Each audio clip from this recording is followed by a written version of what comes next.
Going to do things a little bit differently tonight. We're going to start with our trivia segment. Last week, ladies and gentlemen, I want to get this man's picture up on the screen if I can. You're not going to believe this. I asked you to tell me who that gentleman was. I don't know if that picture was taken when he was in high school, at birth, his bar mitzvah. I'm not quite sure. Believe it or not, that is Mad Dog Buzz Sawyer. Do you believe that, ladies and gentlemen? I didn't either, but that's what it said in several wrestling programs, so I'm going to take their word for it. Trust me, we did not have a lot of winners last week to SNR Trivia. Let's see how we do this week. When I ask you, when Mr. Saito was wrestling in the AWA area in the middle 1980s, for a very short time, he had a manager with him from Japan. I want the manager's name. Can you do that? If you can, there it is, the SNR Trivia address, 2505 Kennedy Street, Northeast Minneapolis, Minnesota, 55413. Once again, Mr. Saito's manager, also Japanese, for a very short time during Mr. Saito's stint here in the AWA area. Ladies and gentlemen, this past week at George's in Fridley, an outstanding wrestling card, I want to bring in my good friend Todd Thomas from the Sports Spectator program on Channel 33. Todd, come on in. First of all, let's quickly hype Sports Spectator. When's it on, what time, and so forth? Mick, we're on Channel 33 at 5 o'clock on Monday afternoons, 5 to 6. Channel 33 on your cable stations all over the Twin Cities area every Monday night. And what a great program that is. And Todd is an outstanding producer, ladies and gentlemen, in so many aspects. The other evening at George's, Jeff Warner, one half of Maximum Overdrive, got into the ring to wrestle a tag team match by himself. There was no partner. Lo and behold, Jeff Warner goes outside the ring, and our good friend Chris Pope. Now, Chris is, 17, 18 years old. He was chosen by Jeff Warner to be his tag team partner in a victorious cause.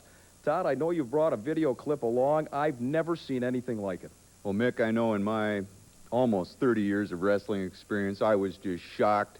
Jeff Warner was set to go all by himself. Here's Chris Pope, who can barely get up over the ring apron standing up on a ladder. 99 pounds dripping wet on a good day. He gets into the ring. Jeff just tags him in, and Chris was absolutely berserk and won the match with the pinfall. Let's go to that clip right now. Here we go.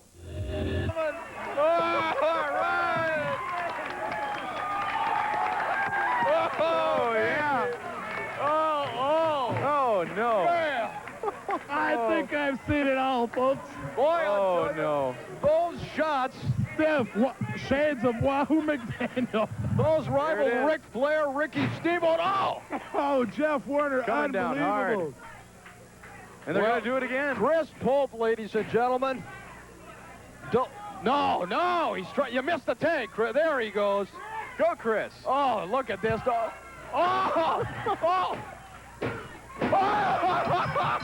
Ladies and gentlemen. Pandemonium. Ladies and gentlemen, all right. Chris Pope, ladies The and Cubs win gentlemen. the series. The Cubs. We're back at George's in Fridley, ladies and gentlemen.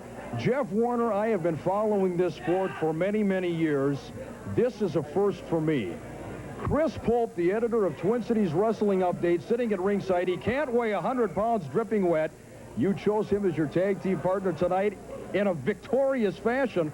Why Chris Pope? Well, he looked fitting for the opponents we had. They were about the same size. And he's a spunky little kid. See the way he's out there knocking him around? Kid did a pretty damn good job. He threw some pretty heavyweight chops in there, the likes of which Wahoo McDaniel and Ric Flair would probably be proud of. You going to team up with Chris Pope again? He's not going to replace Tim Hunt, is he? I think he will. He's a tough little guy, and when I'm out here in Minnesota and around the five-state area, I'd like to have him as my partner. Before we go, Jeff. Ladies and gentlemen, I didn't believe it. I had to look at that tape 3 or 4 times, and I sat there and watched it. Now, I know Chris Pope, his head is going to be the size of a medicine ball when he sees that tape, but the crowd went absolutely nuts. Well, Mick, I would agree with you. I know that Chris was having a great time out there, and I think just recently in the last few hours, allegations that maybe Chris is, in fact, on steroids will have to be addressed. I consider that possibility. Ladies and gentlemen, only in the PWA and only at George's, Todd Thomas from Sports Spectator, thanks for being with us. Let's get back to more great wrestling action.